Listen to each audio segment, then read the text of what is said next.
the Orlando Stadium, and an exciting evening of football. Pirates go into the break, 1 goal up against Golden Arrows. Jimmy, as well as Deco, what did you think of the first 45? Deco, you were up there with the bird's eye view of the action.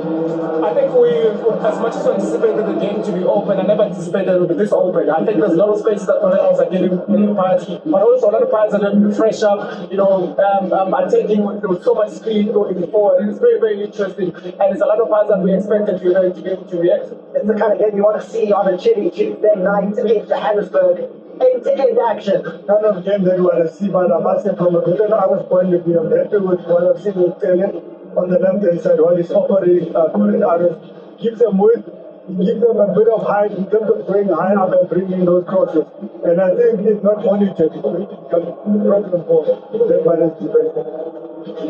So let's get straight now into what took place, and it starts out with Mabasa getting his 7th goal of the season for Orlando Pirates. Starts down the right-hand side, quarter switching play.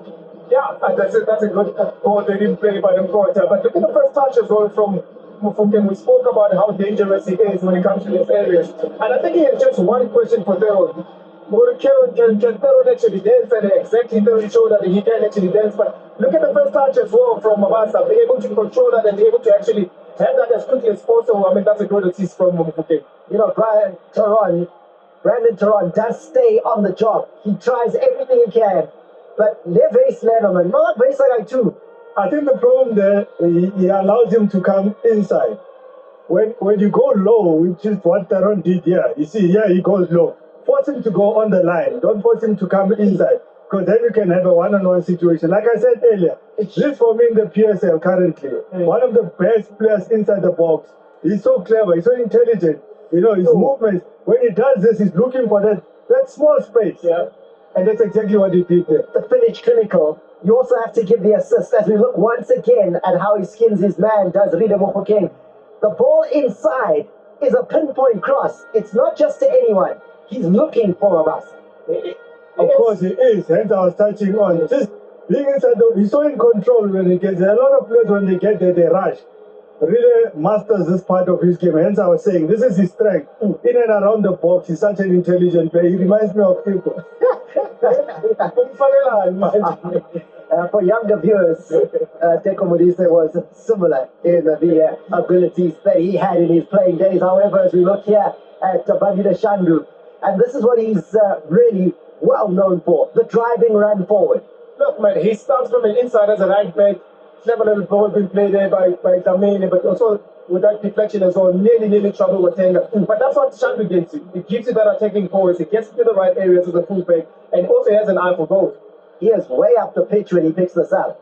Yeah, I know. I think the fact that they are able to play within those lines, because once a player starts running in that area, they are forced to react from a Golden Arrows point of view. And unfortunate for him for not that one to go in the back of the net. But it wasn't one-sided action. We did see Golden Arrows hit the upright themselves not long after that, as from the set piece, the ball not cleared, and then Sibia picks the spot. It's always difficult for a goalkeeper to be able to do anything with this ball, especially when you have defenders that are rushing towards the person that has the ball. Sibia uses that very, very well, using those defenders as a shield to make sure that China doesn't see, and also with the curler as well. Why is Sipo Chain fuming here? I think the reaction from his team, but also, there isn't much that the defense could have done there. Yeah. They tried so much to close our sphere, but just the presence of mind to be able to put everyone back in towards China, I think that you have to give credit to Spear. Now, we were talking a little bit about the abilities of Mbogazi, the TLB, and he is instrumental in this next move that we see Nkota hitting the side netting with. He's shown great ability. Mbogazi is starting things off here as he picks out Dion Hotto. Hey, look at the pass. I mean, it helps as well that he's a left-sided centre-back. He finds those spaces. He has an eye for a pass, and he's got a good leg as well. And he finds Hotto, who's a willing runner, getting to the dangerous spaces. Those are the two, Shandu and Hotto. They give you those type of spaces going forward. I was impressed here with Nkota. He takes it on with his right foot. He does, but I think, unfortunately, because it's his weaker foot, the angle that he's coming in from, he struggled to bring that one in. But give him credit for just making the run and the attempt to just bring that ball in, unfortunately for him. There we go. Nkota with the right foot, absolutely on the left foot. He trusts that, but then Take a look at this one here as Dion Otto finds himself essentially with the goalkeeper and the goal at his beckoning. And you can see also within the space as well, within that midfield, once you allow your Zamini to be able to turn, and look at Teron defending on the wrong side of the pitch, finds Hoto there. It's unfortunate, you can see the little bit of a bounce as well, that, it's injustice for Hoto to be able to get that ball to a target as well. But I think the defense from Teron, you can't be defending outside, you need to defend in, allow Hoto to go out wide. Got to take these chances, Jimmy. It's only one. Golden Arrows are well and truly able to get back into this game. Got to take those chances indeed, Tommy. But I think for Arrows, the lesson then, if there's no pressure on the ball, you can't hold the high line. And that's exactly what they did. And Jamil was able to play that one behind them. Only the one shot on target for Orlando Pirates with the 61% possession.